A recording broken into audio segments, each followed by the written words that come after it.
I got to kick this thing off. Can I kick it off? 1, 2, 3, 4.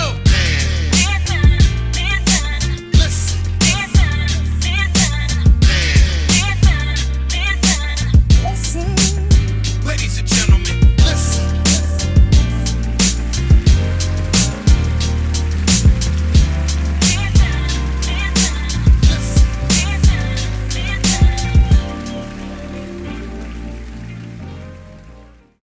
Yo, what's good, everybody? You are now listening to another episode of the Man Listen Show. But before we get started, let's hear a few words from our sponsors. D's adding that flavor to your function. D's Daiquiri. Good people, good vibe, one drink at a time. Good people, good vibe, one drink at a time. Flavor to your function. D's Daiquiri. Good people, good vibe, one drink at a time. Good people, good vibe, one drink. Wanna kick back, wanna just vibe. Wanna kick back. Let me first slide to the drink store. Let me just buy DD drink mixes, all of them fire. Fill me up a case, I'm finna drop bread. Marvelous mango, classic and red. Took them to the party, these folks won't leave me alone. They wanting me to share, they better get their own. DD's adding that flavor to your function. DD's Daiquiri. Good vibe, one at a time. Good vibe, one at a time. Yo, what's good?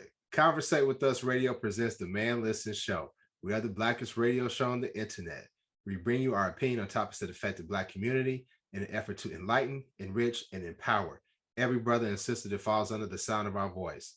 We operate on a no-hating frequency, so be prepared for us to keep it 100% real and 100% Black all the time. You can listen to our past episodes on our website, www.manlistenshow.com. You can subscribe to our show on iTunes and any other podcast platform you use. You can watch us on YouTube. Make sure you give us a thumbs up. Make sure you leave a comment. And make sure you let everybody know about the blackest radio show on the internet, the Man Listen Show. I'm your host, Marv B. Let's bring the crew in. So everybody, we back in the saddle. We down one soldier. What's up, Lab?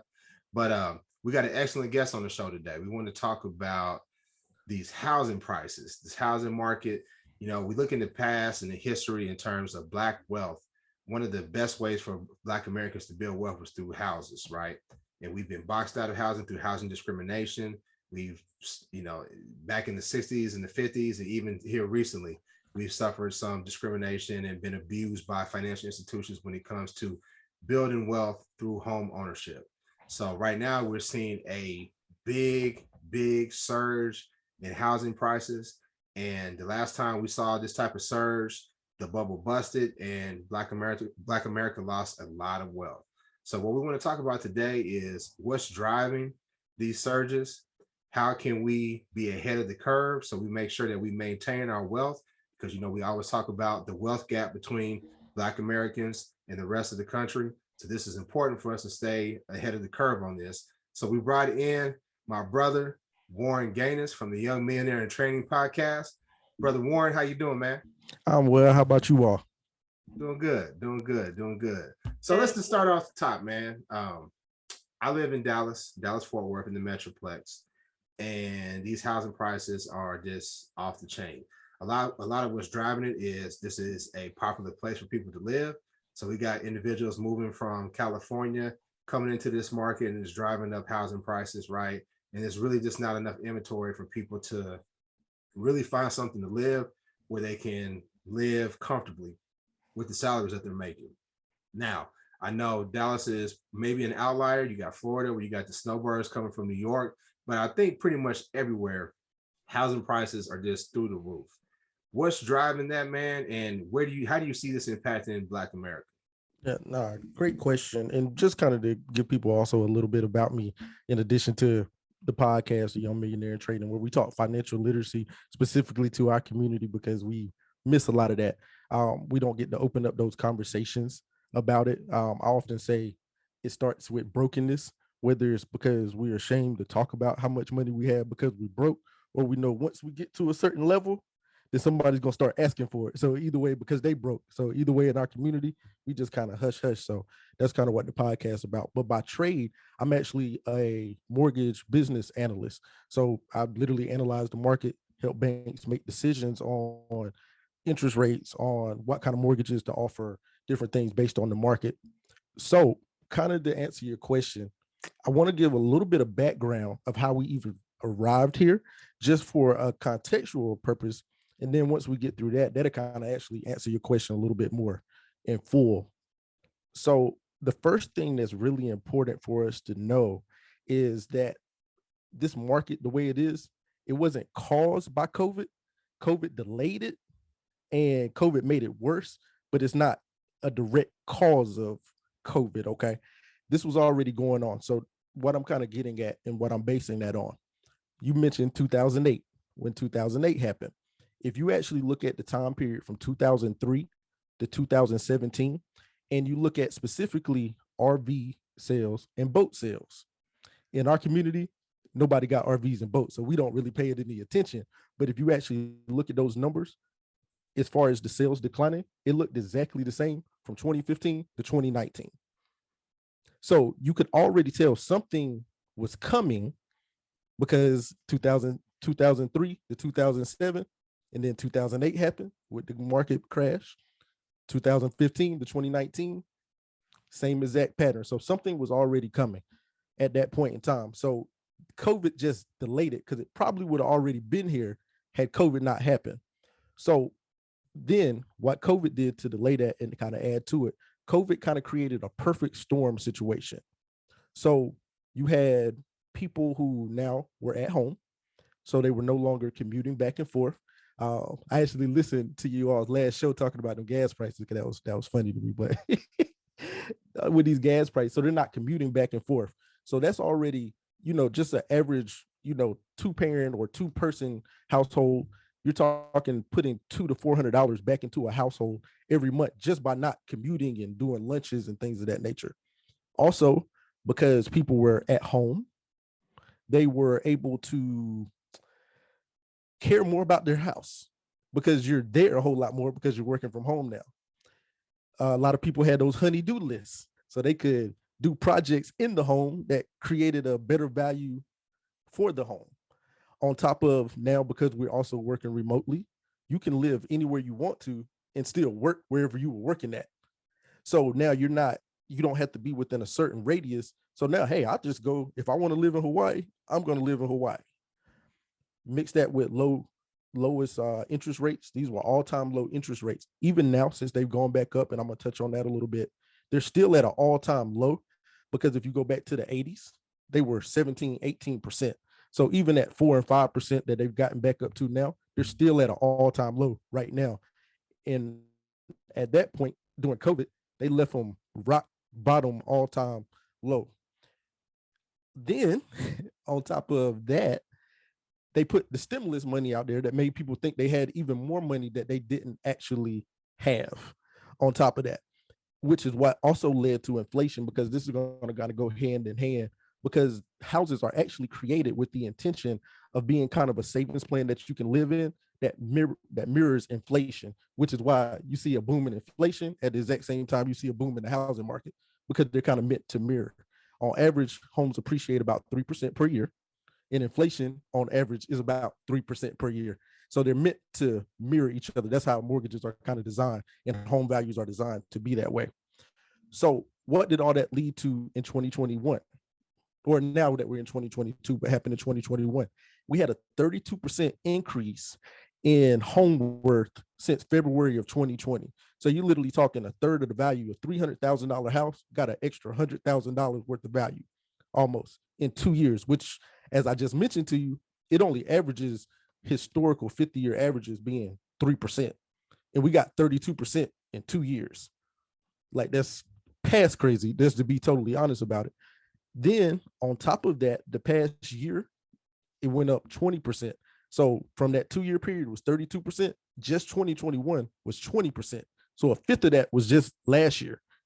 On top of that, to kind of give you an idea, the average home price today is $331,000, But when COVID started, it was 259,000 for the average home in America, all across everywhere. So of course it's a seller's market because people can get whatever they want for a house because all those factors that you mentioned before. So that leads to people overpaying on homes, and a more expensive buying process for buyers. And what I mean by that, a lot of times before COVID, sellers were paying the closing costs when you close. Now you have to be able to come to the table with that because they're going to take whatever offer gives them the most money. So they're not willing to pay as many things. It's not, and it's not even really just that too, man. You got people, not only are you not paying the closing costs, but you got people paying above asking price. Right. You know, Exactly. we saw where people were like, Exactly. give us the house, we'll pay for Uber Eats for 6 months, and this crazy stuff. Man. You know, it's like, yeah, it's nuts. Just trying to get a house, just trying to get a piece of the American dream. But go ahead, brother. I'm sorry I interrupted. No, you good. Then let's also touch on inflation being at an all-time high rate. In February, it hit a all-time high rate since 1982. Okay, so you look at the CPI, the Consumer Price Index, it went up 7.9% in just February. Or excuse me, in just February, we're in March. In just February, it went up 7.9%. What that kind of means in layman's terms, if at the beginning of February you had $1,000, by the end of February, you could only buy $921 worth of stuff. That's what that equates to, just to put it in very simple terms. To give you just the same idea as I was talking about the relation 2017 to 2020, when I was talking about how the market was looking, inflation never went above 3% for that entire year. And just last month, it went up 7.9%. And those are some of the things that we're starting to see now showing up in gas prices, showing up in all that good stuff. So where does this lead to us? And kind of back to the question about where does that leave the housing market? And then where does that kind of leave us as the Black community? So kind of takeaways from all that. Equity is at an all-time high. So that is a plus because equity is at an all-time high. If you bought a house, you bought that $259,000 house, February 2020, right now you're sitting on the $331,000 house. Like you just got instant equity, which is not normal there. Interest rates are going up. We're headed towards a potential recession at some point in time. A lot of people are suspecting that 2023, 2024. Inflation, like I said, it's at a 40-year high, hasn't been as high since 1982. And y'all already talked about gas prices, so I won't even talk about that because we already know gas prices just outrageous and still going up. So as I was thinking on the question with that, you talked about how does that impact the Black community? So during 2020, when those rates were at an all-time low, Wells Fargo, y'all might have seen the article that was in the news. It came out on March 10th. They actually turned down. Oh, go ahead. I was just about to go there. That was going to be the next question. You know, talk about discrimination. We know about redlining and covenant laws and stuff that happened to our parents and our grandparents, but it's still happening to us. You got people with 800 credit scores. They got the money in hand. They still getting turned down by Wells Fargo. And this ain't the first time Wells Fargo has done stuff like that to us. No, absolutely not. And that's exactly, they turned down 53% of Black applicants. And even at a more alarming rate, 68% of Black applicants 57% of Black applicants that applied that had an income of $163,000 or higher were approved at that 58. 57% of white applicants that had an income of 66% or 66,000 or lower was also approved. So we only had one more percentage approved. Now, to let people kind of know what goes on in the mortgage process, how you can even track something like that. So we have something called HMDA, which is Home Mortgage Disclosure Act. That Home Mortgage Disclosure Act is meant to keep from discrimination because it says, hey, if you're doing this, we have to make sure that we disclose all this information to make sure that we're not redlining. One of the oddest things about that, because you have to actually read every single option. There's about, I want to say it's about 27 different options of race, ethnicity that you could possibly do. You got subcategories. It was always so funny to me when I was originating mortgages that white was actually the very last option. And the reason why it was, in my opinion, the reason why it was the last option, because they're the ones that get the maddest when you ask, and you never get to finish reading all the way through them without them interrupting you. And so they put white at the very last one, just to literally go through everything. And it never fails because halfway through they always yell out, "I'm an American." I was like, well, I do have African American and Indian American if you would like to choose one of those, but that's the only American option I have, sir. Then they just get a little more upset. But when you do that, so Marvin, in our initial conversation, one of the things that I said to you with the refinances, I was talking about, think about how many Black real estate agents you know. But now I said, I'm just meeting all of you all, and I can tell you that you don't know 3 Black appraisers. Like, I can tell you that very easily without knowing anybody that you know. Let me tell you what's funny. Mm-hmm. So I just recently sold my house, got some life changes. So I sold my house and I was able to cash in, right? Because, hey, listen, mad equity, it ended up working out for me right now. Mm-hmm.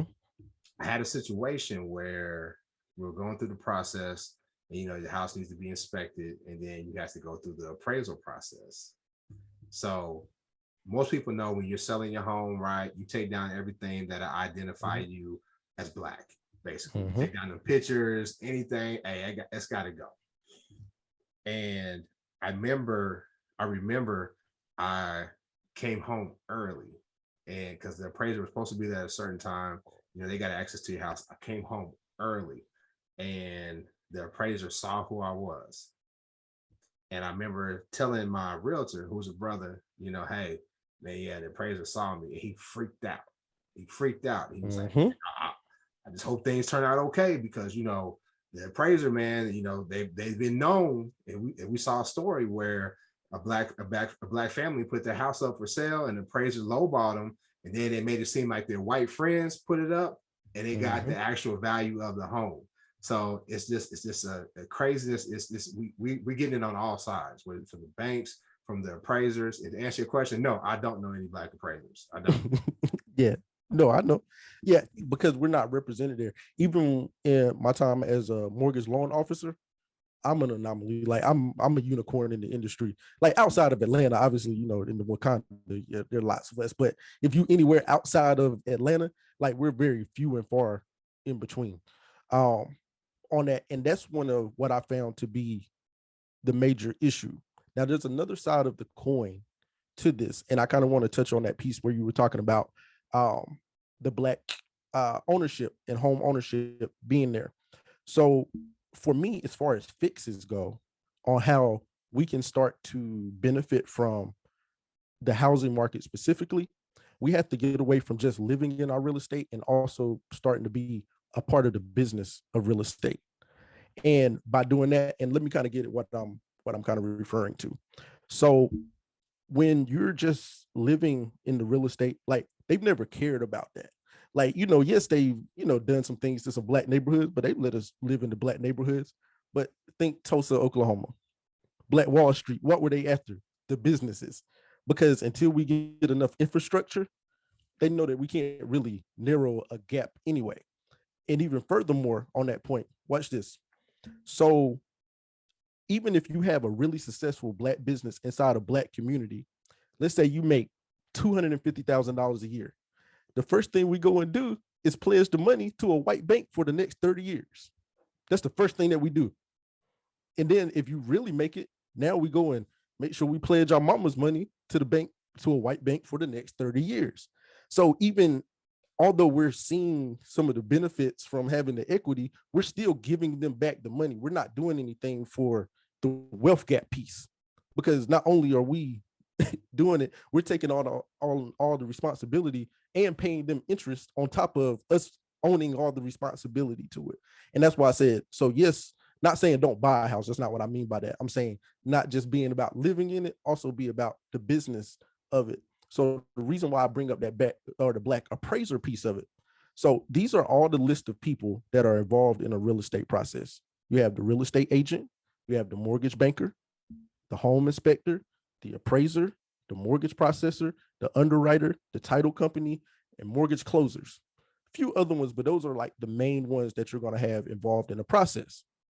The only one that we're ever even represented in is the real estate agent. And that's the one out of all of those that touches none of the money issues. Like, we don't touch any of those. And then out of those, The home inspector, mortgage banker can be, but the mortgage banker, or excuse me, the home inspector, the appraiser, title company, all those are entrepreneurial things that we could be doing and controlling the process and controlling the money side of it as well on that. And that's where I think we have to make a major change in order for it to really benefit, where we can start to really narrow that wealth gap using real estate, because they don't care about us having houses, because it'll be really difficult for us to catch up until we get that representation in there. Because like you said, with your situation, multiply that by 13 million Black people. Like, we lost, how much money have we even lost? Like, we just trying to catch up on a race that they're not really letting us run. So that's a short-term fix, kind of a middle-term fix there that people can do is refinance that home. You were talking about getting that equity out. So one thing that we need to do that we don't often do, the equity is fine, but until you actually access it, it's just monopoly money. Like, and the only way you can access it is to refinance, cash out, refinance, home equity line, or sell the property, of course. And then at that point in time, you don't own the property anymore. But if you have the equity available, especially right now, take out that equity line, because we often talk about, now granted, Wells Fargo, probably don't apply there, but other banks did Black applicants at about a 71% tick. So we were still the lowest, but it was higher than Wells Fargo. And I used to work at Wells Fargo. I only worked there for a few months. I'm not going to sit here and say I saw anything really racist while I was there, but we literally spent 3 days on ethics when normally it's like an afternoon class. But that's Wells Fargo is another beast in itself. See, but it's innocuous, right? Mm-hmm. It doesn't. It's not It's not always the guys walking around with the sheets and the hoods, right? Absolutely. It's the appraiser, it's the mortgage processor, it's the people who low volume people to make sure that gap stays in place. Yep. And that's one of the knocks on President Obama when he came in to office. People thought he should have been tougher on the bankers. There should have been more sanctions on the banks, because they did do us wrong. We did lose an incredible amount of wealth. That gap did widen. And instead of him punishing them to make sure stuff was put into place where it didn't happen again, his DOJ basically let him off the hook. So not only did they create the market crash, but then they got bailed out, and they basically got a slap on the wrist for punishing the Democrats' biggest constituents. So that's a knock on President Obama. But Arika, I got a question for Brother Warren. Well, yes, I was kind of ask the question. You talked about like the previous time frames and when everything kind of went back to, I guess, like normal or stabilized. I don't know if that's the right word. So like as far as like buying property or house, like when would you say you see that would be a good option? Like, I know people have to live, so you have to buy houses now. Yeah. But if somebody's just wanting to buy, another home or a second home, or a rental property or Airbnb, like when do you think that time will happen? Is that next year, the year after that, 2 years from now? So this is how I've been answering that question, because I get that question a lot, especially with everything going on. If you can buy it right now, go ahead and do it, because this is not going to get better anytime soon. Like, we have not even reached the point of recession yet by all standards. One thing that I didn't necessarily mention about those all-time low rates, and I won't kind of go into that one, because that one gets in another rabbit hole itself, but the Federal Reserve, which for anyone that does not know is about as government-based as Federal Express is, okay, FedEx. They're not a government organization. So they just raised the interest rate here. I think last week or week before last, they raised it 1/4 point. They're expected to do an additional 10 hikes and increases on that rate over the next year and a half, or by the end of 2023 is really what I'm getting at. They're going to go. And at that point in time, they're expecting inflation to see 10%. Notice how everything is starting to feel. And we just saw 7.9%. We're still talking getting all the way up to 10% inflation at some point in time. By the time they do all that, we'll be in a full recession. So answering your question, if you can buy and you're in that position to buy, go ahead and do it now.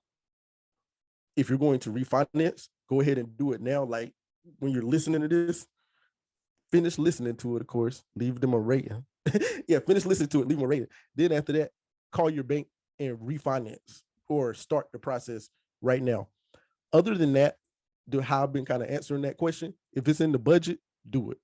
Whatever that looks like, just make sure it's in the budget, because you miss your window on getting the best deal. That was 2020 till pretty much right now. You missed that window on getting the best deal. But like I mentioned kind of at the beginning, we're still at all-time lows on interest rates. So even if you get a 5% interest rate, you're still doing better than your grandparents were doing when they bought their home, interest rate wise. You know, the thing that I'm worried about, and Enrique, I'll let you jump in. You know, you always talk about you don't want to be house rich, right? Mm-hmm. Like, you know, you don't want to be house rich. The only thing you can do is pay your mortgage. I've been there before, right? So I look at these people who are paying these, in my opinion, exorbitant amounts for these homes. Mm-hmm. And I just have to think, if the recession is coming, I just really hope that you got something squirreled away so that you're able to make it through this and keep your home and not, you know, go through what I saw like back in the day when the housing market crashed. I remember I came home one day and all I saw was for sale signs literally down the whole street. And it's because those subprime mortgages, people were taking out those arms, they all came due and people couldn't stay in their homes. So I worry about that because I know I saw Black communities, because I was living in Houston at the time. I saw like burgeoning Black communities. I saw them all affected by that. And I saw the foreclosures and people trying to scramble to try to keep it together. So I just hope that brothers and sisters are, you know, if you're able to keep that home, have some foresight to make sure that, hey, listen, you know, a recession is coming. And, you know, normally when America gets a cold, Black America gets pneumonia. So it's going to be extra worse for us. I don't care how well you're doing. So Rika, go ahead, jump on in. You talked about the business of owning a home. Like, what does that really look like in your mind, the difference between just living in your house and the business of like having a mortgage? So like, I'm definitely one of those people that just lives in my house. And now I'm like, man, let me open up another screen and start refinancing, because my equity in my house right now is ridiculous. It's almost double at this point what I owe. And so we were thinking about it, but we didn't have no real fire or motivation because we were thinking about selling. And so it didn't make sense to refinance and then sell to move back to Atlanta. But now we postponed our move back to Atlanta. Now it's like, well, maybe we should go back to reconsidering the refinance. Hey, now might be the time, man. Now might be the time. Cash out. Yeah. Cash out. Well, this is actually the thing. Instead of just even refinancing, something that you can potentially do is do a home equity line. So actually for all homeowners, if you have equity, like pretty much once you hit $20,000 in equity, I suggest that you have a home equity line. Reason being, because we had all the conversation about how it's difficult for us to get business loans. Although it's difficult for us to get business loans, it is easier for us to get mortgages at the end of the day. And so it's easier for you to get an equity line that's going to have a much lower rate. And it's a couple of things that this equity line will do for you. So like I said, if you just got $100,000 in equity over the last 2 years that you were not expecting to generally have, you access that. Now you can take that money and start your business. That's your business loan there. Obviously making sure that you're preparing properly. Equity lines work very similarly to credit cards. They're just backed by your home. What I mean by that, if you're not using it, you're not paying for it. So therefore, another benefit with it, kind of just hitting and touching on some of the credit pieces. If you have $100,000 equity line and you're not using it, you're never going to go over your utilization no matter what you do, because you always have $100,000 of revolving credit just sitting there. So you can max out every credit card you have and your utilization will still be super low, all at that same time, just by having it sitting there. Now, granted, if you don't have the self-control to control that, that can get very difficult. And like, you need to understand, this is a lien on your home. If you do not pay it, they will take your home. Okay, like, to make sure you understand that. But if you're responsible enough to manage it correctly, certain things you can do, because paying your mortgage, the interest can be tax deductible. If you're paying that equity line, that can also be tax deductible. So now instead of you going and getting an 8% car loan, you take your equity line, buy your car loan, and that car payment that you're making is now tax deductible on top of that. So those are some of the kind of things that I'm referring to when I'm saying like kind of create it and run it like a business, because the equity is cool to have, but a lot of people just stop there. okay, you have equity and yeah, you have net worth on paper. Well, what does that mean if you can't actually put it to work in any kind of way? And when we had this extra boost of equity here, this is a really great time to take advantage of that here and start that business. The other piece, depending on if there's a crash, this is going to be case by case because every bank is going to handle it different. But if a crash does come, by you already having that equity line there and available, or even having a cash out refinance there and available, you can actually maintain that value in your home. Essentially, that's only going to work if it's your forever home. That's not going to work if you're going to sell it, because you won't be able to get anybody to sell it and pay off that loan as well. Yeah, and at this age, I think you know, most of the people that listen to this show, I don't think many of us are in our forever home. We're not, you know, we're just not there. Right. You got kids that are still in the house, or you know, close to leaving the house, so it's not your forever home. I want to talk about this in terms of, you talk about the business of home ownership, and it seems as if big business has really taken over home ownership. Absolutely. I saw a post on Facebook where a lady pleaded with her community, and they said, hey, listen, seriously consider not selling to an investor, sell to a family, because what's happening is you're having whole neighborhoods that are taken over by investors, and then it's just creating a nation of renters where you're not able to build that equity, and you're just paying rent, and people are locked out. You know, I know young families personally who are like, man, we just keep getting beat. We just keep getting beat on the houses that we got money, we're approved, everything's right, but we can't beat these big businesses. We can't beat them, and they're investing in these neighborhoods. And I'm real suspicious on how that's going to affect the Black community, because you know we've been targeted, we've been abused, we've been abused by everybody. Absolutely. We've been abused by the health industry, we've been abused by the banking industry, and we've been abused in real estate. So I'm cautious, and I'm you know, skeptical, and I got an eye on it. What's happening with this? What do you think about that? So I agree with that. It's always those big business, and you know, it goes right back to the same gentrification model on that. For them bringing in those investors, they're going to do those cash offers and get it. But that's where, even with the real estate agent, which I wasn't saying that Black people shouldn't necessarily be real estate agents, but some, you know how you have all these people who become real estate agents, and then they aren't really successful at it because they really belong in another aspect.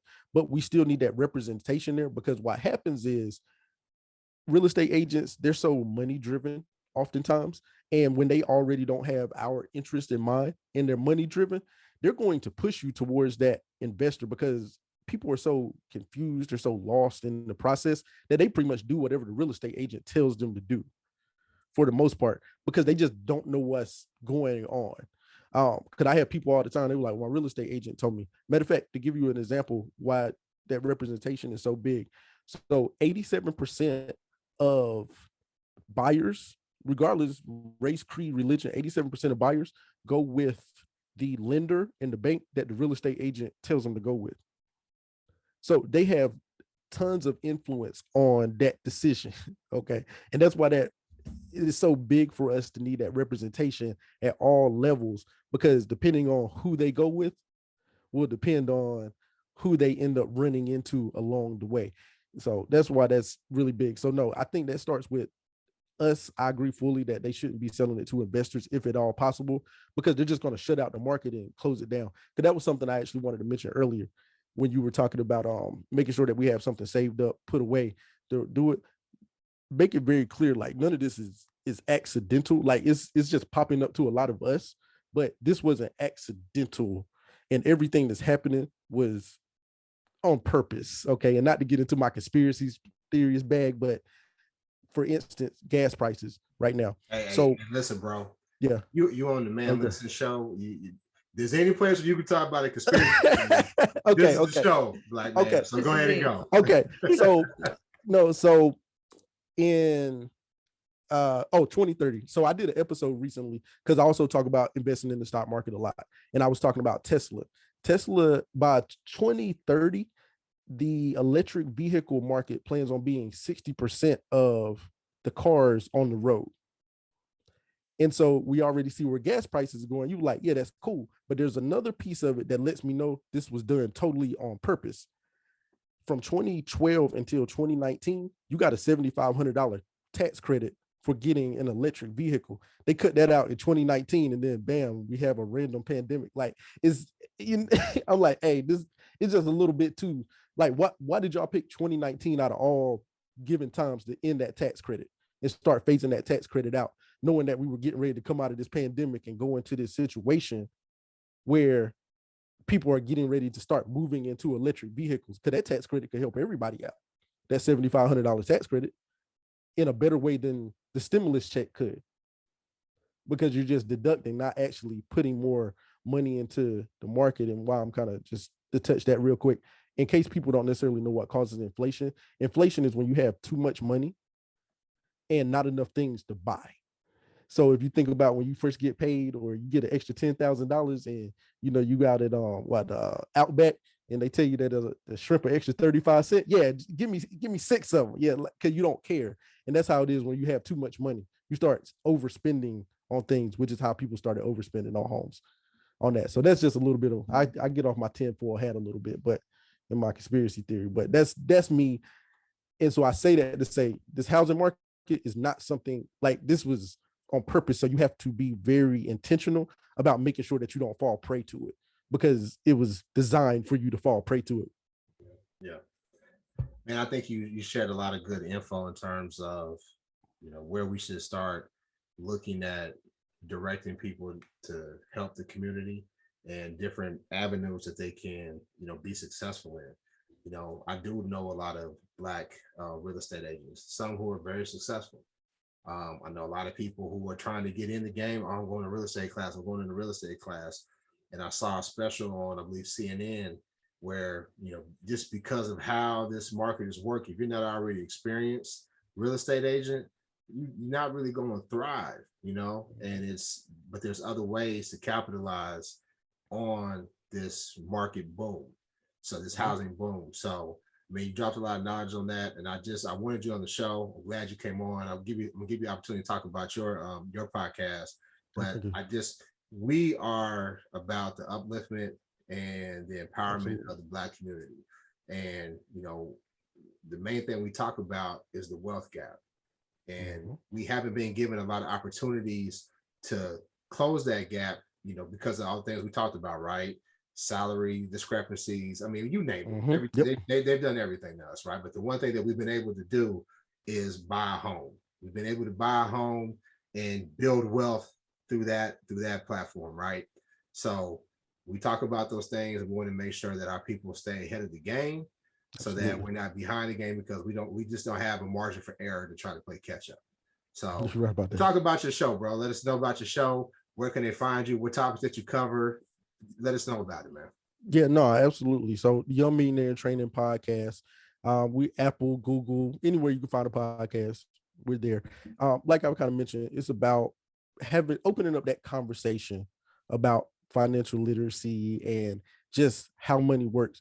I always kind of position myself as, when everybody, especially in our community, we had that time probably in your early to mid 20s, where you were like, I want to get myself together. So you walked in the bank to talk to a banker, and because you don't have $10,000, $20,000 in the bank, they don't take you seriously. So I place myself as that person that you can ask those questions like, why do they charge an overdraft fee?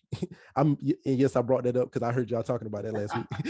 Yes, specifically. Hey, as soon as you said it, the 20s talking about, hey, you saw me and Rika started smiling, and Seat was like, "That's right, that's right." No, yes, I don't know about y'all. I've been together my whole life. Yeah, so no, and I kind of position myself. I haven't. That y'all you didn't understand me. I just said I didn't have overdraft fees. I'm not saying that I've always been financially responsible. I remember that conversation too, because that had me cracking up. Yeah, that had me cracking up when you were talking about that. She was like, "Nah, I've never had any overdraft fees. Thank you." Hey, and that face you made was just how she said it. Yes,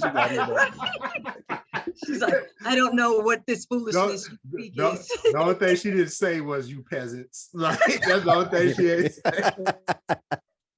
Yeah, no, that was good. So no, that's how I position myself. So I cover everything. Right now I'm just finishing up my series on 9 steps to financial freedom, everything from insurance. I just dropped some retirement episodes dealing with retirement, different things of that nature. My next series is actually on the wealth gap and some of my theories on how to fix that through building up infrastructure, because we kind of lack some infrastructure in our community. Just kind of example of what I mean by that. If tomorrow, if they would like cut off all the black people's cell phones, like we would be out the game, like right off gate, because we couldn't even communicate. And so making sure that we're accurately being shown and have that representation in every single industry around, so that we can't just be kind of marginalized really quickly like that. Okay. So no. Give them your social media. Where can they find you? Yes, sir. Instagram, TikTok, Facebook, Young Millionaire in Training, _YMIT _podcast on all those different social medias. All right, say it one more time. The _. Yep. Yeah, the _YMIT for Young Millionaire in Training _podcast on all those different social medias. All right, y'all. Y'all make sure y'all go follow our boy Warren Ganues. Warren, man, we appreciate you coming on the show, man. I appreciate y'all having me. You dropped a lot of knowledge, and we're gonna have you back on the show because we like to talk about, like I said, empowering the Black community. A lot of that is wealth. So absolutely, stocks, crypto, real estate, all of those things are very important, and we can't afford to be behind the ball. But make sure y'all follow us on social media, Instagram, Twitter, and Facebook at Man Listen Show. Go to our website, www.manlistenshow.com. Go to our Instagram, click our bio. You can find the links to all of our sponsors. You can find a link to my book. You can find a link to Arika's book. You can just, find out everything that we got going on with the Man Listen Show. Go to our YouTube, give us a thumbs up, leave a comment, share it. Let everybody know about the blackest radio show on the internet, the Man Listen Show. We'll holler at you next time. Peace. Peace.